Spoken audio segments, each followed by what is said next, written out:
Now then, we now know from this hadith that when Dajjal is released and commences his mission, he will commence his mission from this island. Which island is it? In 1917,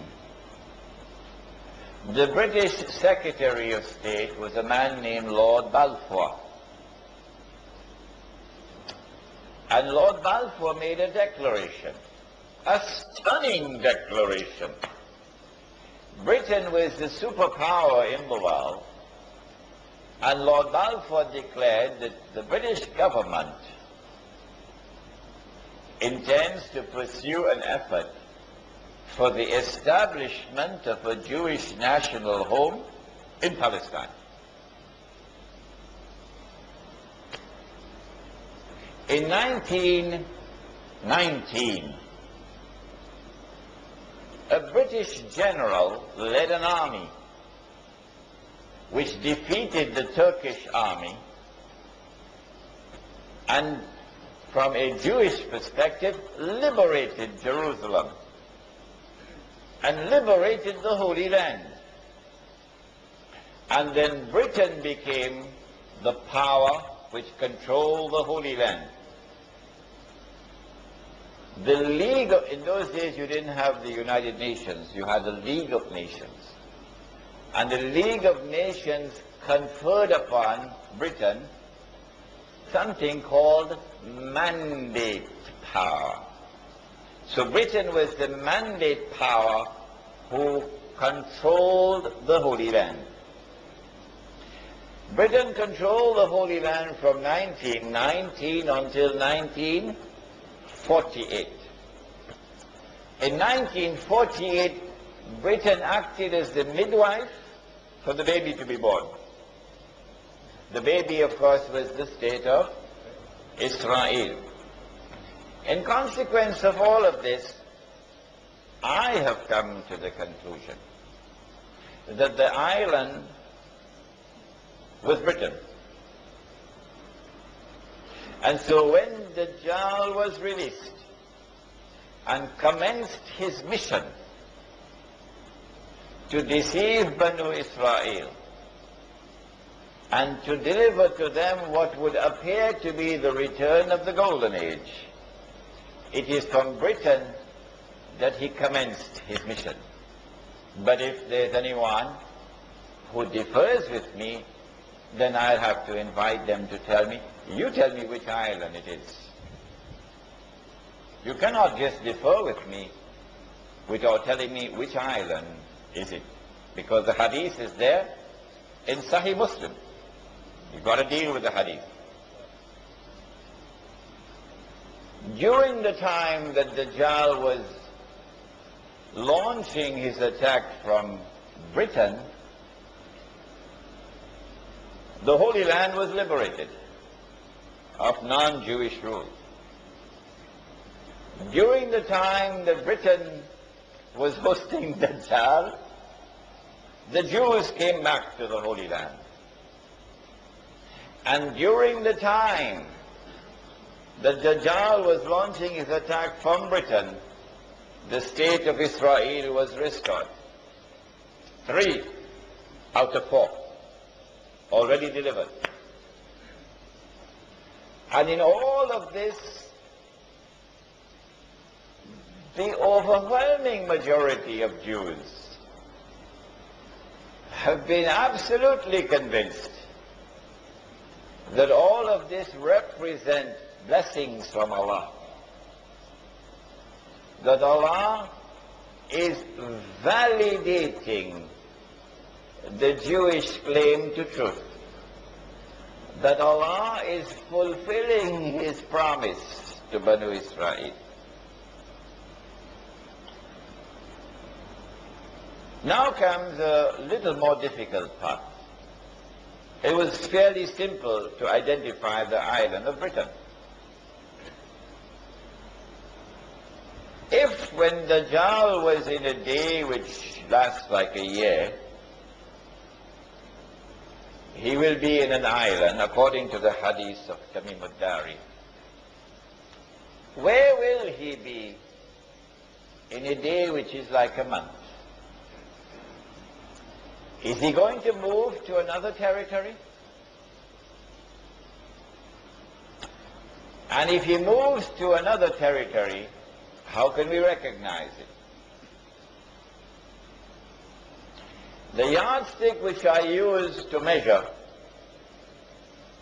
whether or not Dajjal has moved to another territory in a day which is like a month is the yardstick of the state of Israel. Who is the one who is keeping it alive? Who is the one who is conferring upon it security? Who is the one who is building it up constantly, feeding it,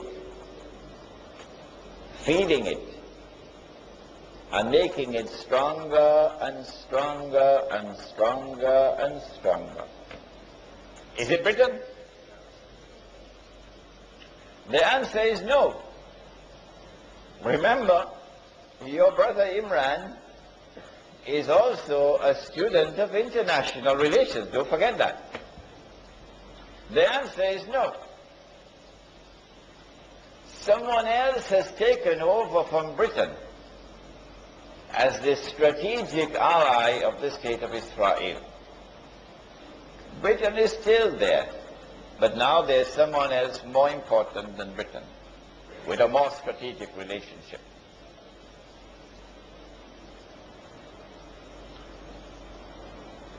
The United States of America is without any question whatsoever the most important strategic ally of the state of Israel in the world today. Without any question whatsoever.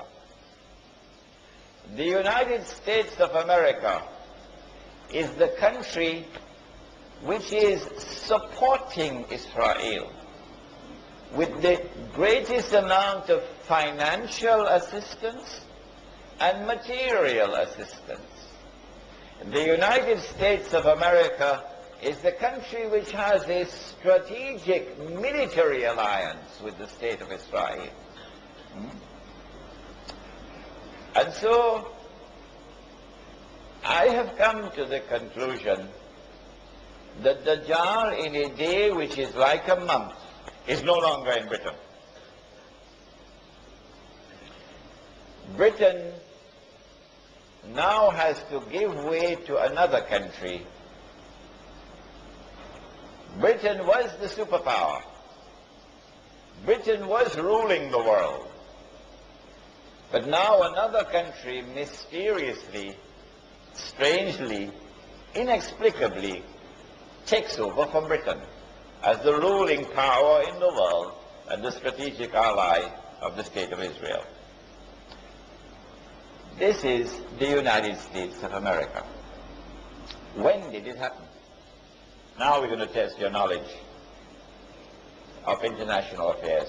When did it happen? I think you would agree with me, number one, that the Second World War would be the turning point, clearly. Because in the Second World War, all the Allied troops on the continent of Europe, which were fighting Hitler, were under one command. Was it a British general? Huh? No. Who is it? General Eisenhower, an American general. And so here is tangible evidence that the United States has now taken over from Britain as a senior partner. Evidence number two.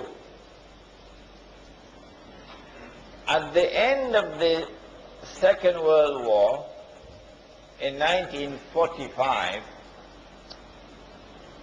the international community came together in a conference in Bretton Woods in upstate New York to create a new international monetary system. Prior to this, Britain, London, was the financial capital of the world.